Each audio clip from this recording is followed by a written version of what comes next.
Hello and welcome to the My School channel. My name is Angela, and in this video we're going to continue the government topic by topic video lesson. So we're moving on to part 2 of the topic franchise election and the electoral system. So we're going to begin with indirect election. So we're going to continue from where we stopped. We discussed direct election in the previous video. Now we're moving on to indirect election. So please stay with us, don't go anywhere. We'll be right back.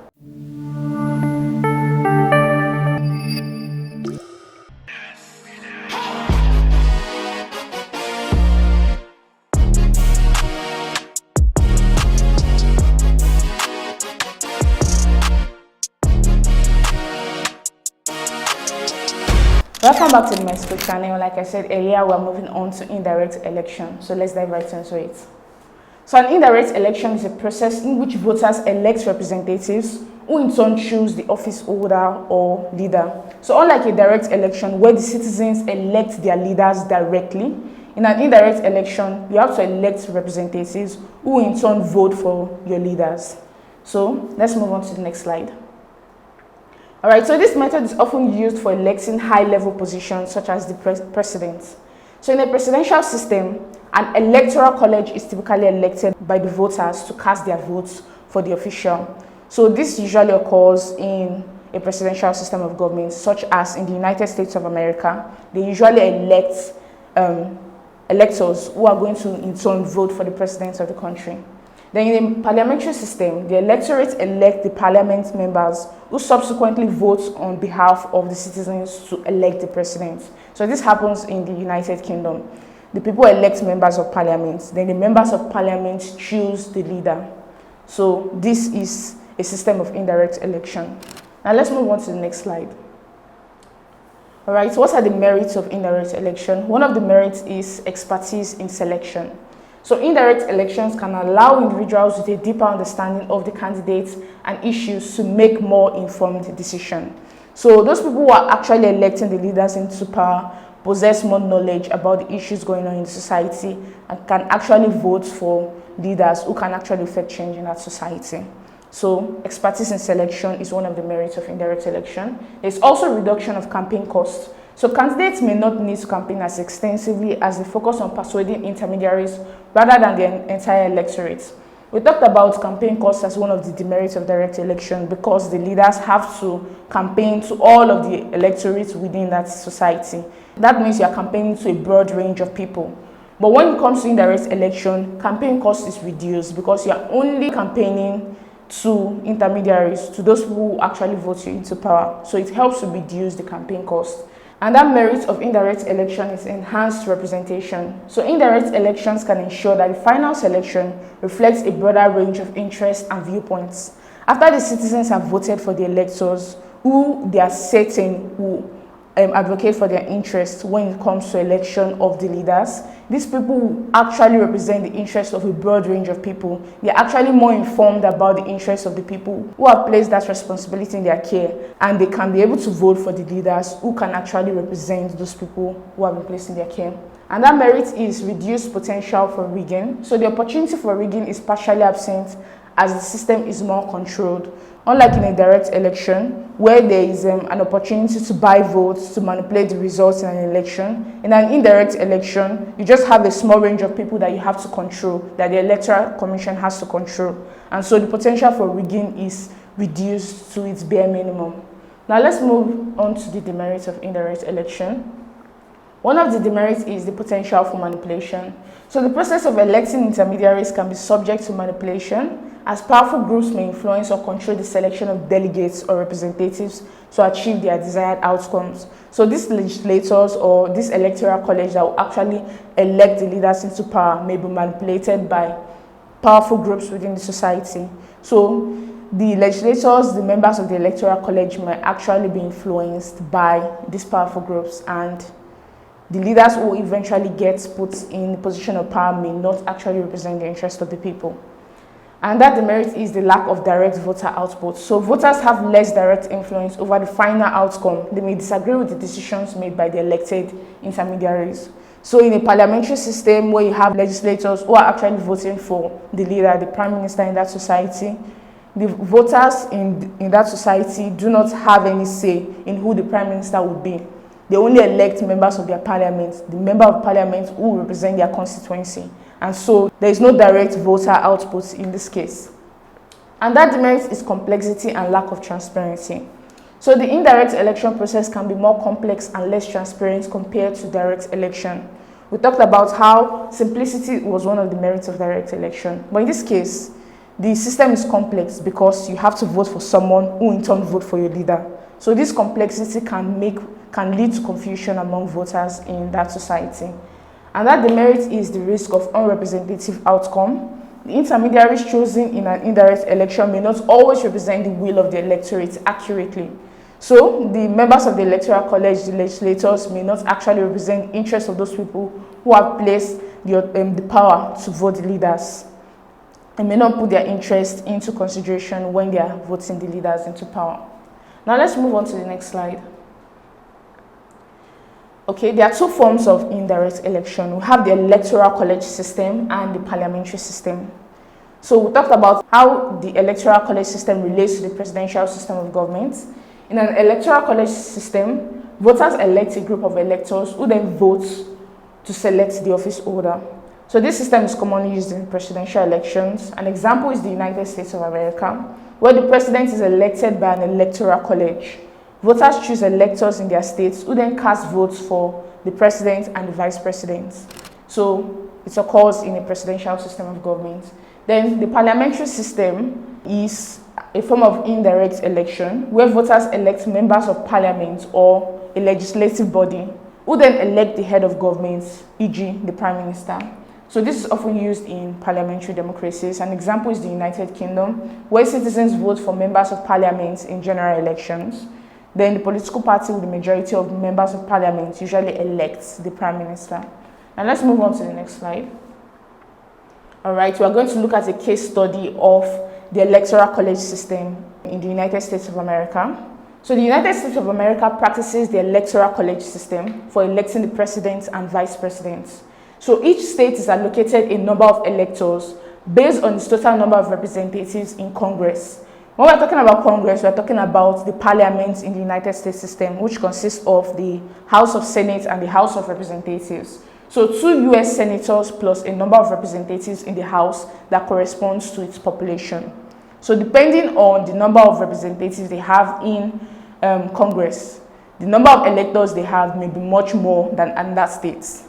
So the winner of the popular votes in each state typically receives all that state's electoral votes, especially in Maine and Nebraska, which uses a proportional approach. So the winner of a popular vote in a particular election, they receive all the electors for that state. Okay? So if a particular political party wins the election, the citizens vote in that particular electoral system, all the electors within that state has to vote for the winner in that particular state. So that's how it works in the US electoral system. So the electors meet in their respective states in December and cast their votes for president and vice president. So these votes are then sent to Congress for counting. Then a candidate needs a majority of the electoral votes, at least 270 out of the 538 to win the presidency. So we have 538 electors in total in the United States of America.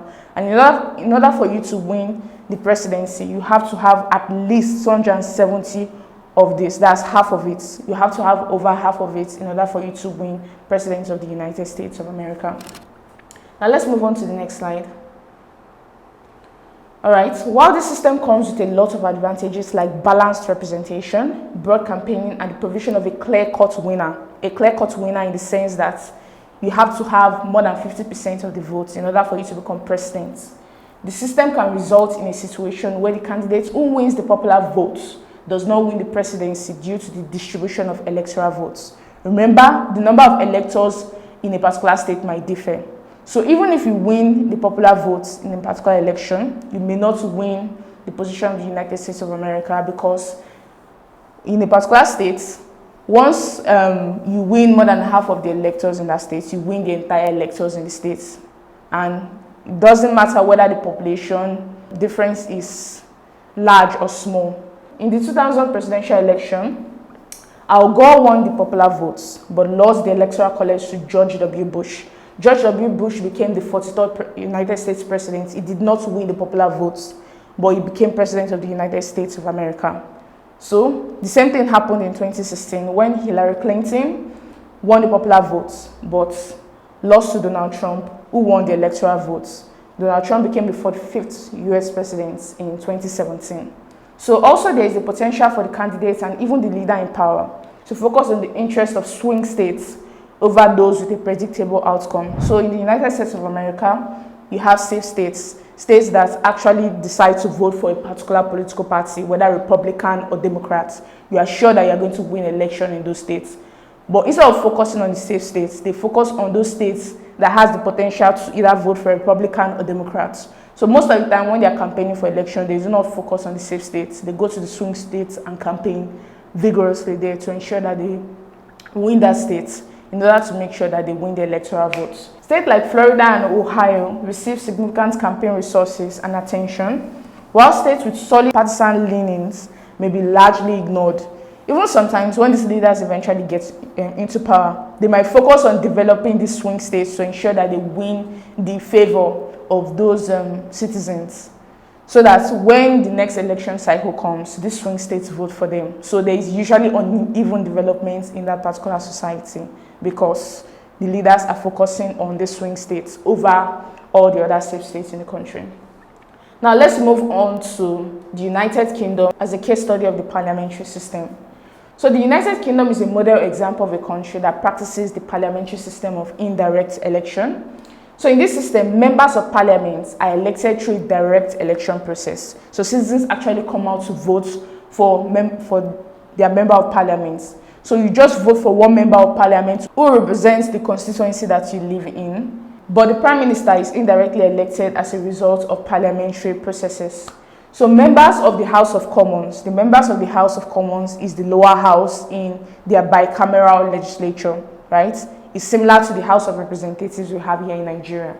So members of the House of Commons are usually referred to as members of parliament or MPs. So the citizens vote for the MPs. The MPs represent each of the constituencies in the United Kingdom. So when you're living in a particular constituency, you vote for your member of parliament. So these members of parliament are directly elected by the public in general elections. Then the United Kingdom is divided into 650 constituencies, each electing one member of parliament. The party or coalition with the majority of seats in the House of Commons forms the government, and the leader of that party becomes the prime minister. Then the prime minister is thus indirectly elected through the parliamentary system as they are chosen by the majority of members of parliament. So an example is what happened recently in 2024. So Rishi Sunak was formerly the Prime Minister of the United Kingdom. He was the leader of the Conservative political party in the United Kingdom. He was the Prime Minister. Then during the 2024 elections, the 2024 general elections, the citizens came out to vote for their members of parliament. But instead of voting members of parliament who belong to the Conservative political party, they voted members of parliament who belong to the Labour political party. And so the majority of members of parliament in the House were members of the Labour political party. And because of that, the Labour political party became the government, right? It hoisted the Conservative political party out of power. And so it was now the decision of members of the Labour Party to choose the Prime Minister, not the citizens. The citizens have already voted for the members of parliament in a direct election. Now the indirect election comes where the legislators, the lawmakers, have to vote on behalf of the citizens for the Prime Minister, the leader of the Labour Party. So it became Keir Starmer. So Keir Starmer became the Prime Minister of the United Kingdom.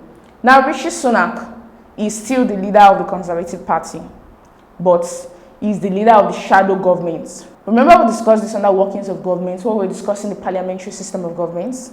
You have the government in power and the government in waiting, or the shadow governments. So Rishi Sunak is now the leader of the shadow governments. He's waiting for the next election. If eventually they win majority of the seats in the House, he becomes the Prime Minister again, if the Conservative Party so chooses. So this is how the United Kingdom works, right? You vote for the political party, the member of parliament, and then the member of the political party that has the majority of members of parliament becomes the leader in that particular country. Okay, so this is how it works in the parliamentary system of indirect election. Now let's move on to the next slide. All right, so we're going to discuss the merits of electoral college system. The electoral college system is practiced in the United States of America. So one of the merits is that there is balancing representation. Electoral votes are assigned based on a combination of population and state representation in the legislature. And this helps to ensure a balanced representation across the country. So remember, the United States of America is made up of a lot of states, independent states. And these states have to have a say in the decision-making process of the country. And so, the representation in that particular state is based on their population size, their population density. So if you have a lot more population, you have a lot more electors, right? If you have a lot less population, you have a lot less electors. And this helps to make things more balanced in the United States of America. And that merit is that it provides a clear outcome. So the system tends to produce a clear winner in presidential elections, and this can enhance the stability and legitimacy of the elected leader. The reason why it produces a clear winner is because they have to get at least 50% of the votes, nothing less than that. So if you do not get 50% of the votes, there is usually a second election run, all right, in order for you to vote for a clear winner in that election. And that merit is that it encourages broader campaign strategies. Candidates are encouraged to campaign across a wide geographic area, including swing states and less populous regions, rather than focusing solely on high population urban areas. Now let's move on to the demerit of the electoral college system. One of the demerits is potential for mismatched outcome. So there is a risk of a candidate winning the presidency without winning the popular vote. And this leads to questions about the legitimacy of the election outcome. So we talked about this earlier under the case study. We talked about how George W. Bush and Donald Trump, they did not win the popular votes, but they won the electors' votes and eventually became president. So this is one of the demerits of the electoral college system. Sometimes the leaders who eventually win the election may not win the approval of the people, the citizens within that country. And that demerit is the focus on swing states.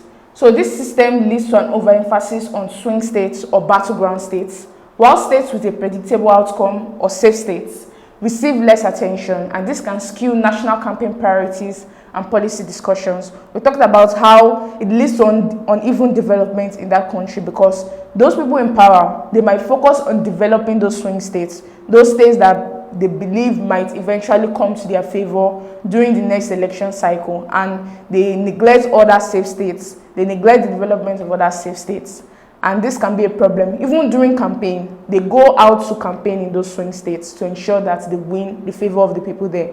So this can be a problem in an electoral college system. And that demerit is complexity and confusion. So the electoral system is more complex than a direct popular vote, which can confuse voters and complicate the electoral process. So the citizens may not be aware of all the processes that it takes in order for them to vote for the president in that country. They have to get electors to represent them. Those electors eventually have to vote for the president when election comes. So this complex system can lead to confusion of the voters in that system. Now let's move on to the next slide. All right, we are going to discuss another type of election known as by-election. A by-election is a special election held to fill a political office that has become vacant between general elections. So a by-election is also known as a special election, especially in the United States. They refer to it as a special election. So the vacancy might arise due to the death, resignation, or disqualification of the sitting office holder. So when a person dies, resigns, or is disqualified while he's still holding a particular position before the next election cycle, there has to be a special election, a by-election that takes place in order to appoint a new person to take over that position. So the election takes place in that constituency where there has been a vacancy. So therefore, only the registered voters in that constituency are allowed to vote. So you can see that this mostly occurs when you are trying to vote for someone to fill in a legislative seat that has been left vacant by someone else. So by-election usually takes place in a particular constituency and not all across the country. Now let's move on to the next slide. All right, this is another type of election known as runoff or second ballot election. A runoff or second ballot election occurs when no candidate achieves the required majority in the initial election. So it is mostly conducted in a multi-party system where no candidate wins an absolute majority. So when we are talking about absolute majority, we are talking about when the candidate gets more than 50% of the electorate's votes. So if no candidate in a particular election wins more than 50% of that vote, a second election has to be run to complement the first one. So a second election is conducted where the two candidates with the highest number of votes is allowed to contest. So all the other candidates who did not receive as much votes are eliminated at the second stage. So only the two candidates with the highest number of votes are allowed to contest, and then the one who wins more than 50% of the votes eventually becomes the person who takes that position. Now let's move on to the next slide. All right, and that type of election is known as the primary election. It is an internal party election to select candidates who will represent the party in the general election. So it occurs before the general election. The political parties vote for the candidates who represent them when it comes to general election. It can be open, where any registered voter can participate in the selection of the party's candidates, or it can be closed, where only registered party members can vote. So here in Nigeria, it is usually closed. It's only party members who are allowed to vote for the candidates, while citizens of the country wait for the primary election to be over in order for them to select the candidates of their choice. Now let's move on to the next slide. All right, and that type of election is known as referendum. It is a direct vote by the electorate on a specific proposal, often a change to the constitution, a law, or a significant national policy. So it is usually a yes or no vote by the electorate on a particular issue of public importance. It's a form of direct democracy because it allows the citizens to participate in the decision-making process in the nation. So unlike the indirect democracy that we practice in most of the countries of the world, where you just elect leaders who will make the decision for you, for a referendum, you actually make the decisions within that society. So it ensures that laws not in conformity with the popular will are not passed, and this is a useful check on the powers of the legislature. Now let's move on to the next slide. All right, and that form of election is known as plebiscite. A plebiscite is similar to a referendum, but is typically used to consult the public on an issue of national importance that may not result in immediate legal change. So plebiscites are often advisory, meaning the government is not legally bound to act on the results. For a referendum, the government has to act on the results. Maybe when it comes to a constitutional change, a change in law, the government has to obey the will of the people. But for a plebiscite, you are just testing out public opinion. So whatever comes out at the end of the day is advisory. The government is not legally bound to act on the advice of the people. An example is the 2017 same-sex marriage plebiscite in Australia, conducted to decide on whether same-sex marriage should be legalized. So a majority voted yes, leading to the legalization of same-sex marriage through subsequent legislation. Although it was not compulsory that they adhered to the dictates of the people, to the will of the people. But eventually, there was a legislative discussion and it was eventually passed into the law of the Australian people. Now let's move on to the next slide. All right, recall election is another type of election. It is a procedure that allows voters to remove an elected official from office before their term has ended. So citizens are allowed to recall a particular leader when they do not like the policies that are being implemented by that leader, or they do not like the system of governance of that leader. They can recall that leader and a new election has to be conducted. So the recall process is used in various countries and jurisdictions, usually when a significant portion of the electorate is dissatisfied with the performance of an elected official. So this type of election is initiated when a sufficient number of voters sign a petition calling for the recall. You have to receive a certain percentage of voters' signatures in order for a recall process to be initialized. So following immediately is the election of others to fill the position left vacant. So this system is common in most American states.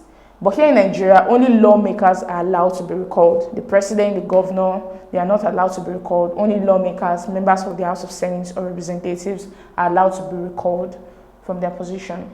Now let's move on to the next slide. All right, we are going to discuss the process of recall. So in Nigeria, the process of recall of a senator or member of the House of Representatives is stipulated in Section 69 of the Constitution. So the following is an outline of the process. It begins with the gathering of signatures. So the process begins when at least 50% of the registered voters in that constituency of the legislature, either the senator or member of the House of Representatives, sign a petition requesting their recall. So that's how it begins. The person has to get 50% of the signatures of the registered voters in that constituency in order for the recall process to begin. Then it moves on to submission to INEC. INEC is the Independent National Electoral Commission. It is the body responsible for conducting election in Nigeria. So the petition, which must include the grounds for recall, is submitted to INEC. Upon receiving the petition, INEC has 90 days to verify the signature. So after that, a referendum takes place. So remember, a referendum is a yes or no vote on an issue of public importance. So INEC will conduct a referendum within 90 days. The referendum is conducted in the constituency of the legislator, where voters will decide whether or not to recall the legislator. So they vote yes or no. All right. So then it moves on to the outcome. So if a simple majority of the voters votes in favor of the recall, the legislator is recalled. If the recall is successful, INEC will issue a certificate of recall to the legislator, which terminates their tenure in the National Assembly. And then a by-election is conducted to fill in that vacant post. So this is how a legislator is recalled from office in our Nigerian society. So we've come to the end of this segment of the video lesson. I believe it was educative and enlightening. If you would like to continue with us, please go down to the link in the description below. This takes you to my school website, where you can subscribe to the government topic by topic video lesson. There you can continue on this journey with us. We're going to be moving on to the concept of free and fair election. We're going to discuss the definition and conditions necessary for free and fair election in a particular country. We're going to discuss the concept of the Electoral Commission. We're going to discuss the history of the Electoral Commission here in Nigeria. We're going to discuss FEC, FEDECO, and INEC, all of these different electoral commissions that were introduced in the various republics we had here in Nigeria. Then we're going to move on to the electoral system, where we're going to discuss the simple majority system, absolute majority system, proportional representation, and the likes. Please stick around. I hope to see you there. I believe you're enjoying this content. If yes, please do not forget to hit the like button, click on the subscribe button, and lastly, tap on the notification bell to get informed as soon as we release the next videos.